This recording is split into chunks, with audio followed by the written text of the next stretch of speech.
Get ready for the dictation. Start.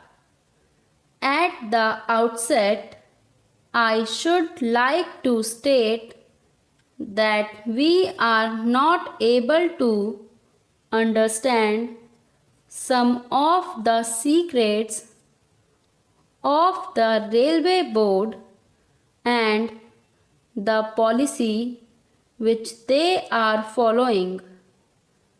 When I say secret, I mean that they have got certain policies and methods which are not easily understandable by people like us.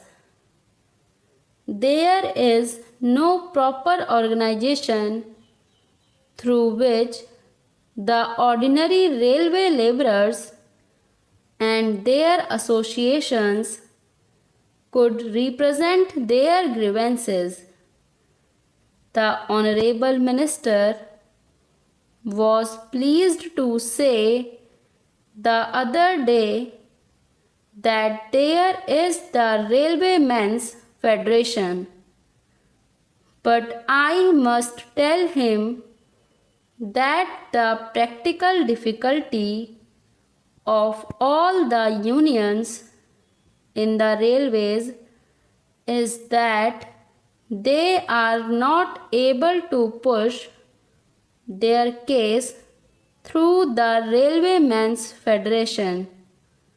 Another thing I would like to point out is that when representations are made to the Honorable Railway Minister or the Railway Board, in many cases we get a suitable reply, and as far as I have seen, we do get a suitable reply, but that is all. I would request the Honorable Minister to see that their cases are properly considered and something is done to them. The other day, I represented to the Honorable Minister and also the Railway Board the case of the sanitary inspectors. They are classified as supervisory staff prior to 3rd May 1948. They were given upper class passes like other officers, but since that date, all of a sudden, the upper class passes have been stopped for these people.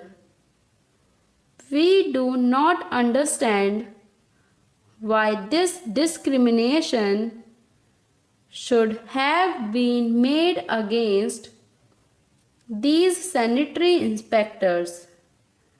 I would request the Honorable Minister to see that proper consideration is shown to them and to remove inconsistencies in this regard. Even though repeated representations have been made to the Railway Board and the Honorable Minister, the case of the running staff has never been properly considered at all. In the case of B grade firemen, all of a sudden the literacy qualification was introduced, and people who have passed the SSLC examination have been taken directly as firemen. But what about the case of those who entered service before this literacy question was introduced. Some of them have put in more than 10 years of service. They were recruited by a staff selection board after proper examination.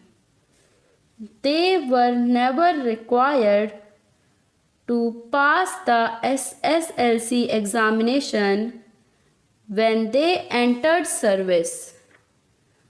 But suddenly, this literacy qualification has been introduced and their chances of promotion have been reduced. The number of persons affected is very small, and I would therefore request the Honorable Minister to look into their case favorably. Another point is about telegraph inspectors. They are the people who look after the maintenance of telegraph lines. They have been recruited in the normal manner, and they are the people who have put in service of more than 10 or 15 years. The question of wireless inspectors came at the time of war. They are now classified along with telegraph inspectors. Whenever certain appointments or grades are introduced, the case of the telegraph inspectors is overlooked. The wireless inspectors, who are called communication inspectors, at present came into the picture only at the time of war.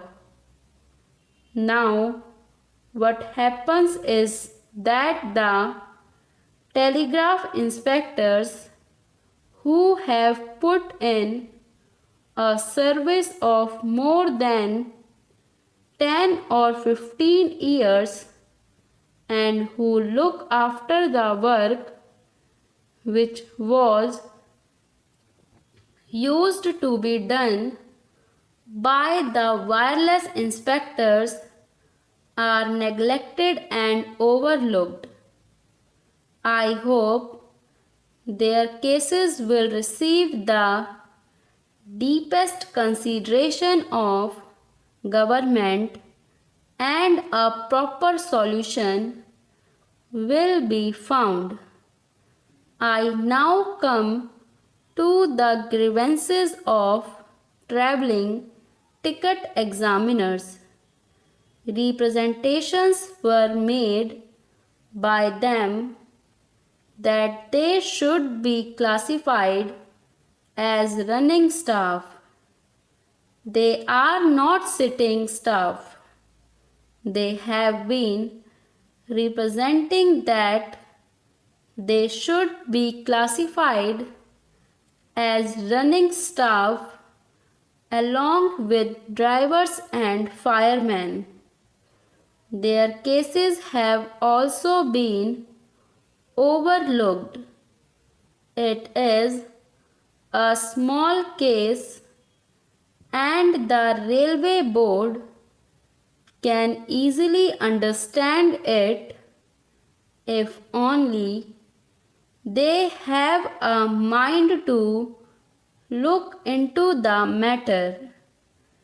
There are ever so many things, but I do not want to mention them all. I do not understand the secrets of the delay. According to the railway board, delay means 10 years. That is the minimum. I am not exaggerating. I shall give you an example. An estimate for constructing an overbridge was sanctioned 10 years ago. Nobody came there. I requested the Honorable Deputy Minister to visit that place. He was pleased to visit it. I must thank the Honorable Deputy Minister on behalf of my constituency. What happens is that we cannot be taking the Honorable Railway Minister or the Honorable Deputy Minister to each and every place where a work has to be executed. This is another point which I want the Railway Ministry as well as the Railway Board to bear in mind. People are nowadays afraid of traveling in aeroplanes, but I think that a reference to the volume of paper supplied to us will show that accidents to trains are increasing day by day.